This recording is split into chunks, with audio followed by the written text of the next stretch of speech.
J'ai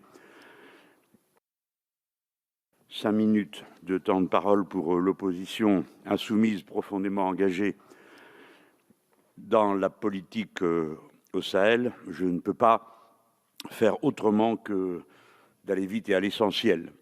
Mais avant toute chose, je voudrais dire que quelle que soit l'intensité des désaccords éventuels qui nous opposent sur cette question, rien n'empêche les insoumis d'avoir une pensée émue et respectueuse pour les combattants qui, sur place, au nom de la France et sur son ordre, accomplissent les consignes que nous leur donnons au prix de leur vie.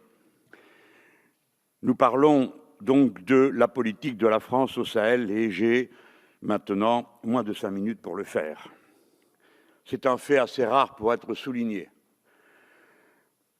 Bien sûr, nous n'irons pas jusqu'à voter. Bon, enfin, on appelle ça un débat. Excusez-moi, madame, je ne vous ai pas salué, madame la ministre. On appelle cela un débat. On a voté une fois, il y a 8 ans. Vous étiez ministre des Armées, monsieur le ministre des Affaires étrangères. On a voté une fois. Depuis, bien des choses ont changé, mais apparemment, c'est un vote pour l'éternité. Il a été voté une fois, alors quoi qu'il arrive, c'est dit, la guerre continue. Ce n'est pas notre avis. Quand voterons-nous sérieusement une seconde fois pour tenir compte de l'ensemble des éléments que nous avons sous les yeux? Au départ, nous avions l'opération Serval, elle devient Barkhane, c'est-à-dire qu'on étend du Mali, le Burkina Faso, le Tchad, le Niger, la Mauritanie. Nous n'avons jamais discuté de cette extension qui a des conséquences très nombreuses, parce que nous sommes liés à chacun des pays que je viens de mentionner, aussi par des accords militaires, tant et si bien que d'une manière ou d'une autre, un effet domino est engagé, où que se propage la guerre, la France s'y trouvera, et nous serons liés au régime qui, dans chacun de ces pays, l'amèneront. Tant et si bien que le pacte militaire vaut pacte de solidarité politique, et nous l'avons vu dans les conditions que nous connaissons au Mali. Au Mali, un président mal élu est renversé par d'abord une série de manifestations populaires et enfin un coup d'État qui part d'une caserne, c'est dire quelle était la force de ce régime. Et depuis, nous avons un gouvernement qui n'est élu par personne, dont nous sommes l'allié avec qui nous menons la guerre.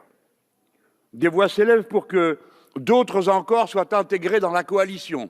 Hier, j'ai entendu à la Commission des Affaires étrangères le représentant du groupe MoDem demander que le Sénégal soit également inclus. Heureusement, le ministre a répondu qu'il était contre cette dilution et j'ajoute que, bien évidemment, nous sommes tout à fait contre une telle dilution de la situation.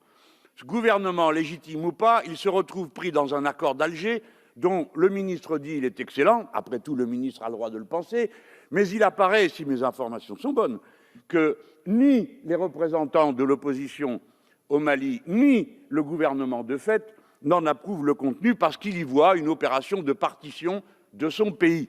Ce qui, pour nous Français, n'est pas notre problème en quelque sorte. J'ai envie de dire que si eux le pensent, alors c'est eux qui auront le dernier mot, car je le rappelle, le Mali appartient aux Maliens. Et avant que l'on se pose des questions sur ce que sont nos intérêts, il est bon de se demander, des fois, par fraternité, par égalité de considération, quels sont ceux des Maliens, et le mieux est de le leur demander à eux-mêmes par une consultation démocratique. Voici où nous en sommes. 8 ans de guerre, 55 Français morts, 5 milliards d'euros dépensés, 2 millions de civils déplacés. Cette année, 12 de nos militaires sont morts, 2 millions d'euros par jour. Souffrait qu'on pose une ou deux questions. Je le dis encore une fois, mon intention n'est pas ici de rendre plus difficile la situation de mon pays. Ce n'est pas l'objectif. L'objectif est d'interroger et de faire entendre. Nous sommes en guerre, quels sont les objectifs? Disons-les clairement, je veux dire d'une certaine manière, vous savez comme moi, madame, monsieur le ministre, que nous nous retirerons un jour. Personne dans cette salle ne dit, nous sommes là pour toujours. Alors à quelles conditions? C'est cela qu'il faut dire. Et comment compte-t-on les atteindre? À quelles conditions? Que faisons-nous là-bas? La guerre au terrorisme? Depuis quand la France fait la guerre à des concepts? Ce sont les États-Unis qui font ça. En Afghanistan, et on a vu le résultat. Qui est notre ennemi au Mali? Qui? Parce qu'il ne suffit pas de dire les djihadistes. Moi, je pose une autre question. Qui paye ces gens-là?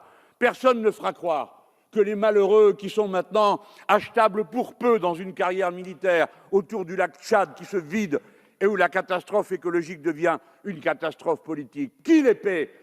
Il faut nommer l'ennemi qui paye, parce que qui paye commande. Et quelqu'un paye. si aujourd'hui vous nous dites qu'il y a plus de djihadistes, il faut se demander pourquoi. Est-ce à cause de notre présence française ou bien parce que quelqu'un y met plus d'argent? Ceux-là doivent être pourchassés et punis, parce que c'est eux qui organisent le désordre dans toute la zone. Monsieur le ministre, Madame la ministre, dites-nous qui est le bailleur de fonds de la guerre que nous mènent nos ennemis. Merci, Monsieur le Président. Mélenchon. En effet, il faut conclure d'un mot. Monsieur le ministre, nous ne sommes pas d'accord, je l'ai bien vu hier. La paix ne peut pas se construire avec des tyrans. Nous sommes en train de reconstruire l'image de la France dans cette zone. Elle ne peut pas être qu'une image militaire. Nous ne devons pas passer pour des occupants, car je sais bien que personne en France n'a envie d'occuper le Mali. Alors il faut le montrer, que le Mali soit libre, et la première chose que nous avons à y faire, c'est d'aider à organiser des élections honnêtes. Merci, Monsieur le Président.